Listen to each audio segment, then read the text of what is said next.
Hello and welcome to happy cinema. Kiran Abbavaram నటించిన 'K ramp' movie యొక్క review అయితే చూద్దాం. ఈ సినిమా కథ చూసుకుంటే కుమార్ అబ్బవరం వచ్చేసి ఒక పెద్ద కోటీశ్వరుడు కొడుకు అయితే ఉంటాడు. కుమార్ వచ్చేసి అల్లరి చిల్లరగా అయితే తిరుగుతానే ఉంటాడు.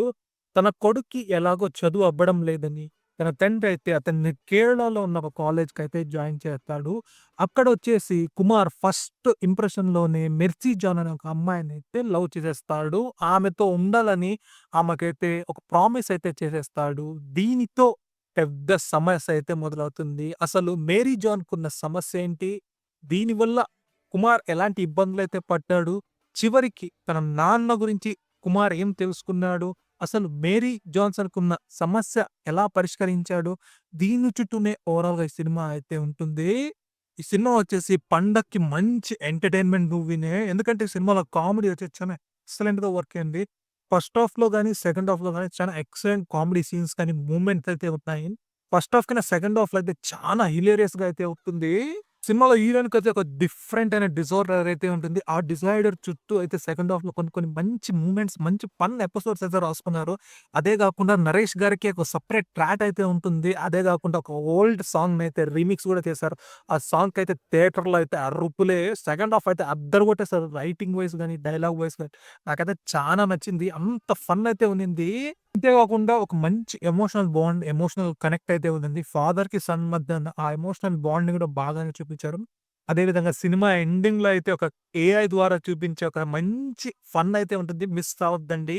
ఈ సినిమా వచ్చేసి ఏం కొత్త కథ అయితే కాదు గానీ, ఒక మంచి పాయింట్ అయితే ఇస్తున్నారు. మన 'మారుతి' గారి మూవీస్ ఎలా ఉంటుందో ఆ ఒక ప్యాటర్న్‌కైతే చెందుతుంది.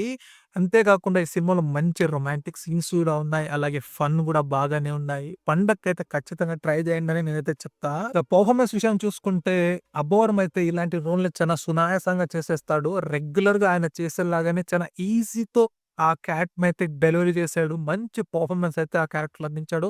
అదే విధంగా హీరోయిన్‌గా చేసిన ఆ అమ్మాయి అయితే క్యారెక్టర్ వైస్ గాను, అలాగే గ్లామర్ వైస్ గాను రెండిట్లోనూ ఆ అమ్మాయికైతే మంచి రోల్ అయితే పడింది. సెకండ్ హాఫ్ చుట్టూ ఈ అమ్మాయి చుట్టూనే తిరుగుతా ఉంటది. ఈ అమ్మాయికైతే మంచి రోల్ అయితే పడింది. ఆ రోల్ ద్వారా ఆ అమ్మాయి కూడా మంచిగా అయితే పెర్ఫార్మన్స్ అందించింది. అదే కాకుండా సినిమాలో నరేష్ గారి రోల్ అయితే సూపర్‌గా అయితే ఉంటుంది. ఆయన ట్రాక్ గాని, ఆయనకు సంబంధించిన విషయాలు గాని చాలా అద్దరిపోతాయి. ఫన్ అంతా ఈయన చుట్టూనే తిరుగుతా ఉంటుంది. అదే కాకుండా సాయి కుమార్ గారు, అలాగే కమలా జట్మాన్ అని ఇంకా కొంతమంది అయితే ఉన్నారు. బెన్నెల కిషోర్ కూడా మంచిగా ఫన్ అయితే పండించాడు. సినిమా టెక్నికాలిటీ చూసుకుంటే మంచి బ్యాక్‌గ్రౌండ్ స్కోర్ పాటు మంచి సాంగ్స్ అయితే ఉన్నాయి. దాన్ని బాగానే సినిమాటోగ్రాఫర్ అయితే పిక్చర్ అయితే తీశాడు. దాంతో పాటుగా మంచి డాన్స్ గూడా ఉంది. మంచి బీట్స్ అయితే పడిద్ది. ఇదొచ్చేసి మూవీకైతే బాగా ఎలివేట్ అయిందని నేనైతే అనుకుంటా. ఇక ఈ సినిమాలో నెగెటివ్‌గా నాకేమనిపించిందంటే, ఈ సినిమా కథ వచ్చేసి రెగ్యులర్ కథ. ఏం కొత్త కథ అయితే గాదు.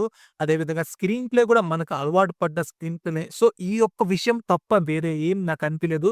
ఇంకొక మెయిన్ మైనస్ ఏమనిపించిందంటే, ఈ సినిమాలో రొమాంటిక్ సీన్స్ కొంచెం లిప్ కిస్ లాంటివైతే కొంచెం బాగానే ఉన్నాయి. కాస్త అది కొంత ఫ్యామిలీ ఆడియన్స్‌కైతే డిస్టర్బెన్స్ చేసేలాగా అయితే ఉండింది. ఇంకొంచెం ఇద్దరు ముగ్గురు క్యారెక్టర్స్‌ని 'ఆలీ' గాని, 'శ్రీనివాస్ రెడ్డిని' గాని ఇంకొంచెం బాగా వాడిండొచ్చు అని నాకైతే అనిపించింది. ఓవరాల్‌గా చూసుకుంటే ఈ పండక్కి రిలీజ్ అయిన 3 సినిమాల్లో అయితే నాకైతే 'కే ర్యాంప్' అయితే చాలా సూపర్‌గా అయితే నచ్చింది. మంచి ఫన్‌తో పాటు అలాగే మంచి ఎమోషనల్‌గాను ఉంది. ఈ పండక్కి మీరు ఖచ్చితంగా ఈ సినిమాని చూడండి. మళ్ళు 'కిరణ్ అబ్బవరం' అయితే డిసప్పాయింట్ అయితే చూడడు. సినిమా సూపర్‌గా ఉండింది. ఇవాల్టికైతే ఇది. ఒకవేళ నా కంటెంట్ మీకు నచ్చితే ఈ వీడియోనైతే లైక్ చేయండి. మరిన్ని మూవీ అప్డేట్స్ కోసం నా ఛానెల్ అయితే సబ్స్క్రైబ్ చేసుకొని ఈ వీడియో అయితే షేర్ చేయండి.